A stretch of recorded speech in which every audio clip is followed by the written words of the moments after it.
We're counting down the days to the 2024 Paris Summer Olympics, and exciting news for Baylor.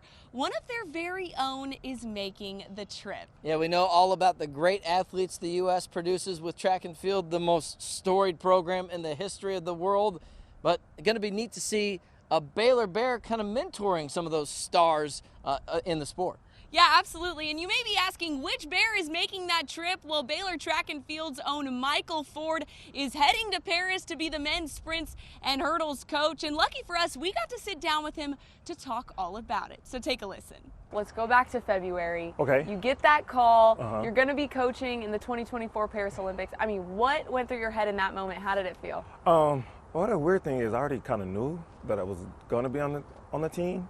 And so, but it confirmed, the call confirmed everything. And so I was pretty excited because I had like a lot of staff members that I had kind of told about, and they were just like, when are they going to make it official? When are they going to make it official? And so they finally made it official that night when I got an email just saying, hey, congratulations, you're on the Olympic team for 2024.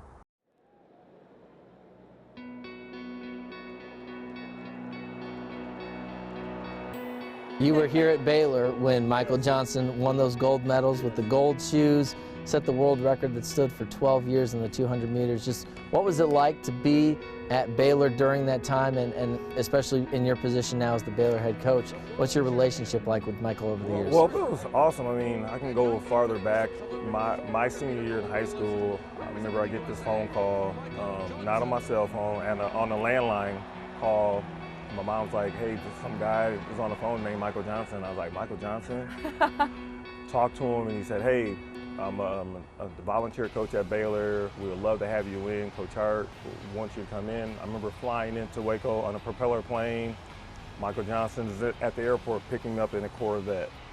And so for me, it was awesome to see that, but then also able to train with him, to just see how dedicated he was, how focused he was, like every day. It was like nonstop. And when I saw that, I said, to be at that level, you have to be dedicated, you have to be focused, you have to do a lot of sacrifice, and that's what he did. And so every time I saw him run at practice, I was like, no one can beat him, just because how dedicated he was to the sport. Going off of your time at Baylor, you know, you were, of course, a two-time 4x400 meter national champion. You got some successes here for sure. How does it feel for you to now be kind of representing Baylor, but on a different stage? Oh, that's a huge honor. I mean, anytime that you can represent your alma mater in anything, it's for me, it's just, I'm just really blessed to be able to do it. Just want to make Baylor Nation proud, and just the family really proud. And I think just trying to cement another legacy at Baylor Track and Field. It's hard to put myself in those shoes because I've never done it before, but in terms of the nerves, kind of the anticipation, the gun goes off, you're ready to go. Obviously it's stressful in any situation, Yeah. But in an Olympic setting, I mean, just describe kind of the atmosphere that you're going to be experiencing from your coaching standpoint, but also that your athletes are going to be experiencing. Yeah, I think the nerves go even higher. I think just because you're always going to be nervous. I don't care if people say I'm never get nervous. I think they do get nervous. But I think if you do the prep work on the front end of it, then it's a lot easier. Because normally you get the nerves, even when I used to run, I used to get the nerves before the gun went off. And when that started, it was like, runners on your mark, my heart is like, blah, blah, blah, blah, blah. It was pounding so hard.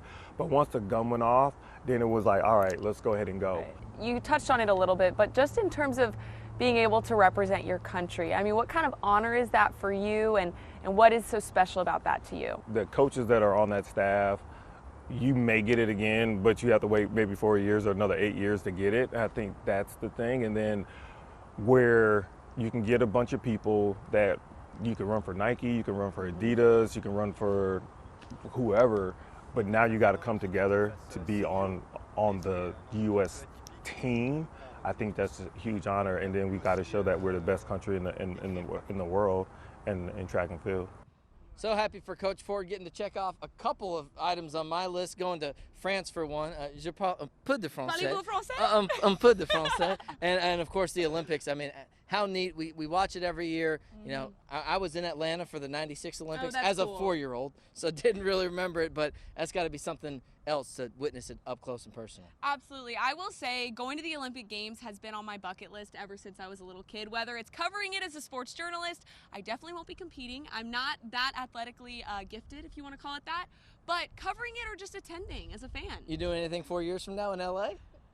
I'll be there. I'll be there. She's going home, folks. I will be there. Circa the calendar now, LA 2028. Yes. All right, and be sure, by the way, of course, to follow all the Olympic Games, Paris 2024. We'll have coverage for you here on 6 News, and you can watch it on NBC throughout the games. For Nicole Shearin, I'm Peck.